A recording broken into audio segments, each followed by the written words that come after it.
liner mo na yan. Yes, friend. Sige na, go. Lumabas ka na.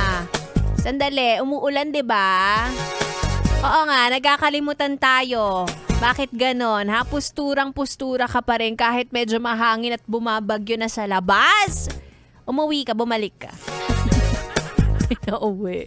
Anyway, I am back. It's me, Ganda Wanda. Kasama niyo pa rin dito sa 101.1 Yes FM. Eto na nga ang chika sa akin ay napurnada na naman ang iyong girls night out. O diba? Minsan ka na nga lang lumabas.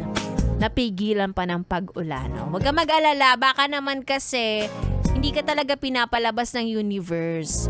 Ano tawag dun? May tawag sa ganun eh. Ano ba yun? Burnt toast churi.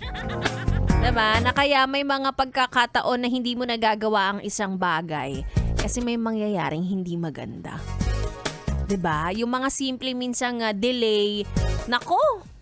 Sinalba ka na pala niyan sa isang malaking sakuna. Sakuna talaga.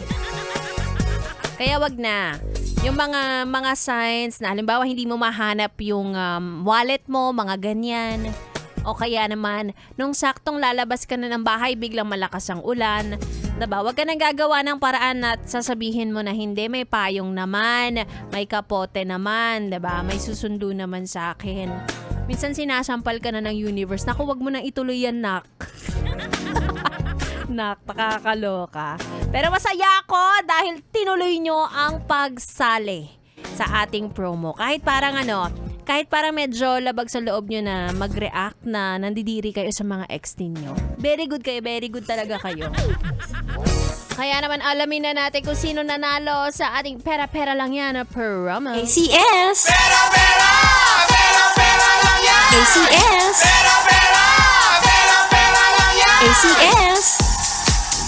Nako, eto na nga. Grabe, nung nakita ko yung picture niya, alam ko na diri siya sa ex niya. Parang nandun pa yung asim sa mukha niya, wala sa sinigang. Kaya naman, congratulations to you. Ikaw ang nanalo ng 500 pesos. Are you ready? Congratulations, Riza Basaliote! Diba? O Riza, wag ka na lumabas ha. Pumirmi ka na sa bahay. Hindi ka na gumastos na dagdagan ka pa ng 500 pesos. Again, congratulations! Siyempre, hatid yan sa atin ng ACS! Pera-pera! Pera-pera lang yan! ACS! Pera-pera! Pera-pera lang yan! ACS!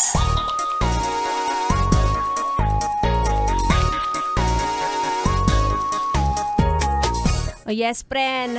Sa mga hindi pinalad, huwag kayong mag-alala, may next week pa. At araw-araw yan dito sa Yes FM. Malay nyo, hindi naman ako yung mamimigay. Next week, abangan nyo baka si Rico Paniero, Maria Morena, Megan, Laika, at ang makakasama ko sa aking pagbabalik, B-Boy Bibo. Oras na naman para sa aming debate. Oras na naman para mag-away. Ganun talaga kapag malamig ang panahon, kailangan pinapainit nyo ang ulo ninyo. Kayo na ang gumagawa ng paraan. Tuloy muna natin ang ating tugtugan. Dito lang sa 101.1 Yes FM Solid.